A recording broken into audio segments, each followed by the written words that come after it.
Seraphim. If you look at heaven as a corporate setup, the seraphim are the guys who sit with God during board meetings. They're part of the first sphere of angels and basically at the top of the angelic ladder, often called the closest to God. That's why these guys are the most powerful of all angels. But while their rank may be the highest in the hierarchy, the seraphim have the easiest job: to be in awe of God 24/7. You can think of them as the ultimate yes guys who just say yes and nod their heads whenever God says or does something. They constantly sing praises like holy, holy, holy, which you can read in the Bible. When you picture a seraph, these aren't the chubby and cute angels. Instead, they're pretty fearsome, depicted as having 6 wings, but they only use 2 of them to fly. They use 2 wings to cover their feet and another 2 to keep their faces hidden. But they cover a lot of body parts, not because they're shy or have serious confidence issues. Instead, it's because God is so incredibly holy that even these super high-ranking angels need to shield themselves from his intense glory. It's like trying to look directly at the sun, only a million times brighter. They're also imagined as fiery beings, because the word seraph actually comes from the Hebrew word seraph,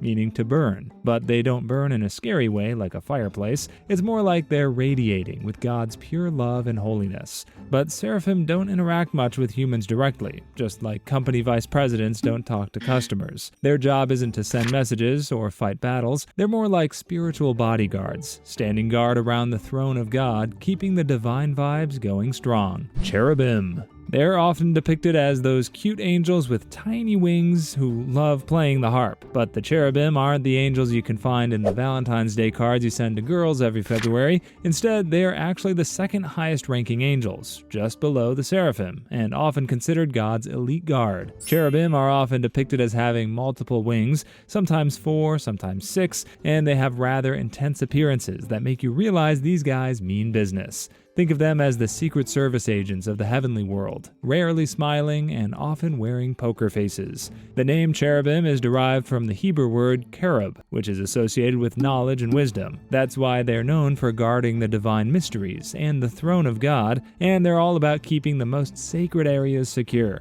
In the book of Genesis, for example, they're placed at the entrance of the Garden of Eden to prevent Adam and Eve from sneaking back in after God yeeted them. It's also interesting to note that Lucifer was considered the most powerful of the cherub before he thought he could do a better job than God and launched a massive rebellion that got him sent to hell. So as you can see, the cherubim are so powerful that sometimes they think they're powerful enough to take on the head honcho. But while ancient texts depict the cherubim as fearsome angels looking to strike down anyone who might threaten heaven, modern art and literature have changed their looks into the chubby and playful angels you often see in paintings. They were basically nerfed hard, turning them from superheroes into angels that can't hurt a fly. Thrones. Thrones may be the lowest ranking angels of the first sphere, but they're still powerful enough that only a few guys can order them around in this heavenly corporate ladder. And the reason why they're so important and powerful is that they carry out God's divine justice. There's a reason why they're called thrones. Nope, God doesn't sit on them when he's tired. Instead, they basically represent God's seats of authority and judgment. That's why they're also considered his divine chariots. While cherubim are elite guards, thrones are the elite forces that carry God's will from heaven to earth, like a cosmic Uber sending holy decrees and laws to people. Sometimes, however, thrones are also connected to God's sovereign powers of balancing mercy and judgment. They're like heaven's referees, ensuring everything stays fair and just, only without the whistles and yellow cards. But thrones aren't the usual humanoid angels that are fluffy. They're more like something you'd see in a nightmare, because they're massive, multi-eyed wheels covered in fire and light. If you saw one, you'd probably be more likely to scream than sing praises of God's glory.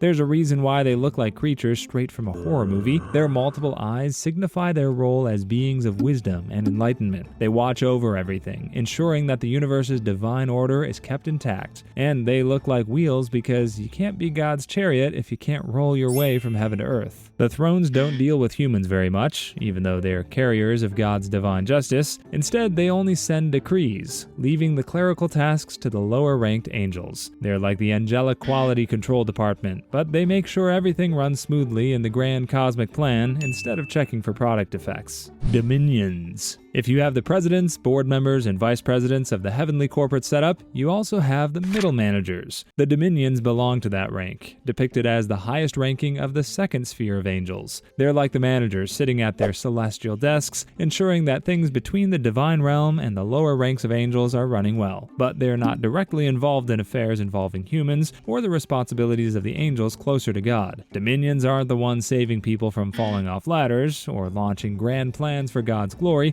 Instead, dominions help ensure that the will of God is carried out across all of creation, like how a supervisor might make sure the boss's vision is implemented across departments. They're the celestial equivalent of a project manager who doesn't micromanage but has a knack for ensuring everything runs smoothly. In angelic terms, they receive divine orders and then delegate tasks to lower-ranking angels like virtues and powers, who take action in the physical world. Now, they're not the ones getting caught up in the day-to-day drama. They're like the managers who never get stressed out when the celestial coffee machine breaks down or someone forgets to send the divine memo. Calm and composed, they're probably the ones sipping cosmic tea while everyone else is running around, focused on the big picture of how everything should function, both in the cosmos and the grand scheme of human history. They don't get too involved in the emotional or chaotic stuff because their job is maintaining balance and order. Think of them as the steady hand guiding the flow of divine energy, keeping everything on track without getting too involved in the details. Virtues. As part of the second sphere of angels, virtues aren't the usual guardian angels at the bottom of the day-to-day celestial operations. They have high-level responsibilities that may not be close to the top of the corporate ladder, but are important when interacting with the human world. The most important part of a virtue's job description is to channel divine energy and ensure the natural world runs smoothly. They're basically the cosmic engineers in heaven, keeping the lights on and ensuring the physical world functions as it should. When things like weather or natural phenomena happen, that's a virtue in action, working according to God's plan. So you might say that they're troubleshooters for anything nature-related. But while other high-ranking angels don't like getting friendly with humans, virtues are like your spiritual guides. They inspire people with faith, courage, and strength. The idea is that when you overcome an enormous challenge or suddenly find the strength to do something incredible, you might have gotten a little nudge from the virtues. They're all about helping people stay aligned with goodness and divine order, pushing humanity toward greater virtue. In a sense, you could say they're kind of like motivational life coaches, but on a grand cosmic scale. If you've ever had a moment of epiphany where you felt inspired to act courageously or make a morally strong decision, maybe you had a virtue on your side, giving you that extra bit of inspiration. Powers. With their name, it's easy for you to think that powers are like the superhero team of heaven, ready to take on evil with their capes and superpowers, but while that may be true to some extent, their role is a little more cosmic. As part of the second sphere of angels, the powers maintain the order of the cosmos, similar to what your local donut-loving policeman does. But they are all-around law enforcers, doing things like heavenly traffic control, ensuring that the planets stay in their lanes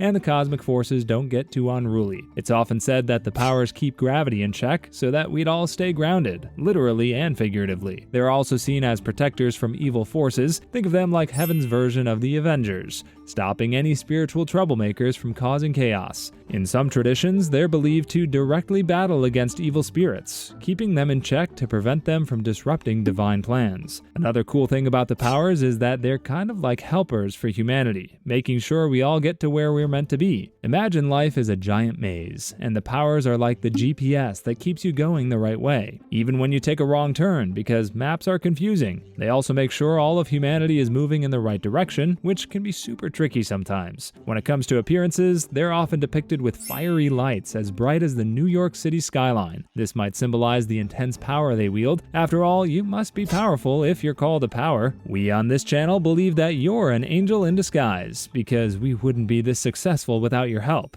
If you want to continue helping us, you might want to subscribe to our channel and join our Discord. Principalities. Principalities are the first angels in the third sphere, closest to humans and the physical world compared to the higher spheres, but while they may be a bit chummy with mere mortals, they're more like the city planners of the third sphere, keeping local matters under control. They're sort of like those unsung heroes who ensure that the traffic lights never go out of sync and that the parks are always green. Their main gig is overseeing nations, cities, and large groups of people. Think of them as the guardians of communities. If a country or region is thriving or going through challenges, you might have a principality principality working behind the scenes to guide it. They don't handle individual humans. This means you can't expect a principality to solve your personal problems, no matter how much you wish they'd handle your homework or relationship issues. That's more the job of other lower angels, who are on the front lines when looking after us daily. Instead of helping individual people, principalities have bigger fish to fry. They help guide leaders and big events, kind of like how they might give your president a little nudge when making a huge decision, like choosing between peace or war. It's like they're playing a giant game of chess, but their chessboard is as big as the whole universe. They also help distribute blessings and resources from the higher realms. If the angelic system were like an irrigation system, principalities would ensure the spiritual water flows where needed. They pass divine guidance to other angels, ensuring the universe runs in harmony. It's said that principalities are often depicted with crowns and scepters, which makes sense given their role in governing. And while they're not as flashy as the angels in the highest ranks, they're still crucial in keeping everything balanced, because someone has to be the guardian angel of an entire country. Archangels. If your title directly translates to chief angel in Greek, that would mean you're basically an angel in charge of a specific department of the cosmic corporation known as heaven. Angels are the workers of this company, and your job as a chief angel is to be the boss they're directly reporting to. Archangels have a leadership role, tasked with some of the most important jobs in the spiritual realm, from delivering crucial messages to helping humanity stay on track. They're also known as the platoon leaders or generals of heaven's frontline soldiers. Two archangels that often come up in religious texts are Michael and Gabriel. Think of Michael as the warrior, the celestial general ready to bring God's divine smackdown to the devil. He's like the John Cena of angels because he's all about bronze and is usually the one who's called in when there's a big cosmic battle to fight, like defeating evil forces or protecting heaven's gates. Gabriel, on the other hand, is more like the heavenly mailman, delivering very important messages. He's most famous for telling Mary she'd give birth to Jesus, a pretty significant memo in the Christian tradition. In some religious interpretations, archangels aren't just warriors and messengers, but also guides, helping humans stay spiritually aligned. They don't just hang around on clouds because they're actively involved in guiding people and protecting them from physical and spiritual dangers. But unlike virtues, who guide humans from behind the curtain, archangels are more active with their approach, but focus on all of humanity instead of individuals. Think of them as a speaker in a TED conference, in the sense that archangels like inspiring an entire group instead of attending one-on-one sessions. Even though archangels are a step above regular angels in rank, they're still considered humble servants of the divine. They don't act out of personal power, but carry out divine will, so while their jobs might seem big and important, they aren't looking for recognition. They're like a company's top-performing employee who may have the credentials, but isn't looking for a promotion. Angels.